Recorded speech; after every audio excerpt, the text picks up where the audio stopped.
இனியா இதுக்கப்புறமும் திருந்தலைனா ரொம்பவே கஷ்டம் அப்படின்னு சொல்லி யாரெல்லாம் நினைக்கிறீங்களோ அவங்களாம் வீடியோ கலெக்ட் பண்ணிக்கோங்க.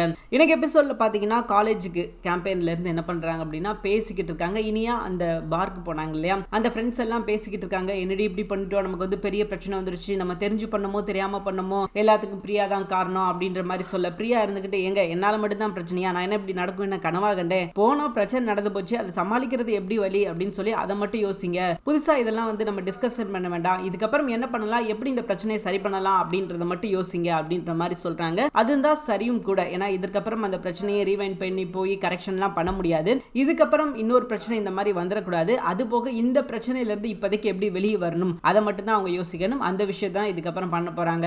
அங்கிட்டு கோபிக்கு வந்து மனசே கேட்கல என்ன நடக்க போகுது, தன் மகளுக்கு வந்து ஒரு பிரச்சனை, அதை எப்படியாவது நம்ம சரி பண்ணணும், நம்ம பேசணும் அப்படின்னா கண்டிப்பா அவ சரியாயிருவா, அப்ப நம்ம அவகிட்ட கால் பண்ணி பேசுவோம் அப்படின்னு சொல்லி கோபி கால் பண்றாரு. கால் பண்ணி அங்க எதுவும் பிரச்சனையாமா, என்ன நடந்துகிட்டு இருக்கு, என்ன பிரச்சனை, என்ன போய்கிட்டு இருக்குது அப்படின்ற மாதிரி விசாரிக்கிறாரு. காலேஜ்ல எல்லாருக்கும் தெரிஞ்சிருச்சு, பிரின்சிபல் மேம் என்ன கூப்பிட்டு ரொம்பவே திட்டாங்க, இப்பயும் பாருங்க இனியா தப்பிக்கிறதுக்காக புதுசா ஒரு பிரச்சனையை தான் இழுக்கிறாங்க. சோ இப்படி சொல்றாங்க. கோபிட் என்ன சொல்றாங்க அப்படின்னா, இந்த பிரச்சனை வந்து காலேஜ் ஃபுல்லா தெரிஞ்சிருச்சு, பிரின்சிபல் கூப்பிட்டு என்ன திட்டுறாங்க, அவங்க வீட்ல இருந்து யாராவது பேரண்ட்ஸ் கூட்டுவாங்க அப்படின்ற மாதிரி சொல்ல, அதற்கு கோபி இருந்து பர்டிகுலரா யாரையாவது கூட்டு வரணும் அப்படின்னு சொன்னாங்களா அப்படின்ற மாதிரி கேட்கிறாரு. பர்டிகுலராலாம் சொல்லல, பட் யாரையாவது ஒரு ஆளை கூட்டுவாங்க அப்படின்னு மட்டும் சொன்னாங்க அப்படின்ற மாதிரி சொல்ல, சரி நீ எதுக்கும் கவலைப்படாத, இந்த வயசுல இதெல்லாம் ஜகச்சந்தா ஒன்றும் பிரச்சனை கிடையாது, அப்பா வந்து பேசி சரி பண்ற, இதுக்கப்புறம் இந்த மாதிரி விஷயத்துல நீ வந்து இன்வால்வ் ஆயிக்காதமா அப்படின்ற மாதிரி சொல்றாரு. இனியாவுக்கு வந்து ரைட்டு, அப்பா வந்தாருன்னா பிரச்சனை முடிஞ்சு போச்சு, நம்ம மட்டும் காலேஜுக்குள்ள போயிடலாம் அப்படின்ற மாதிரி அவங்க நினைச்சுக்கிட்டு இருக்காங்க. அதே நேரத்தில் பாக்கியா கேட்கறாங்க இனியா கிட்ட, என்னம்மா காலேஜ் எப்படி போச்சு, எதுவும் பிரின்சிபலுக்கு விஷயம் போச்சா, ஏன்னா கண்டிப்பா போயிருக்கும், சோ நீ என்ன சொல்ற,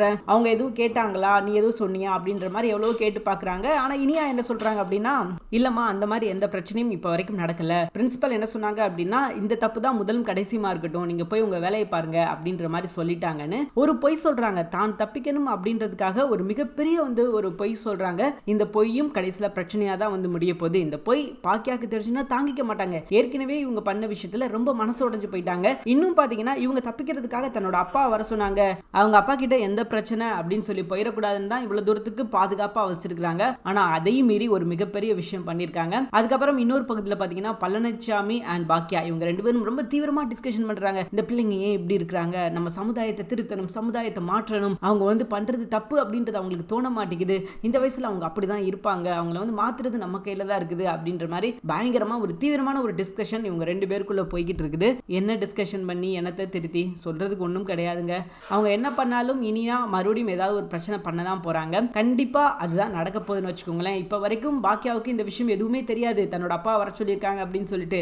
அது மட்டும் தெரிஞ்சிச்சுன்னா அதுக்கு ஒரு பிரச்சனை தனியா நடக்கும். இப்படி அடுத்தடுத்து பாத்தீங்கன்னா பிரச்சனையை மட்டும்தான் இனியா கொண்டு வந்துகிட்டே இருக்கிறாங்க.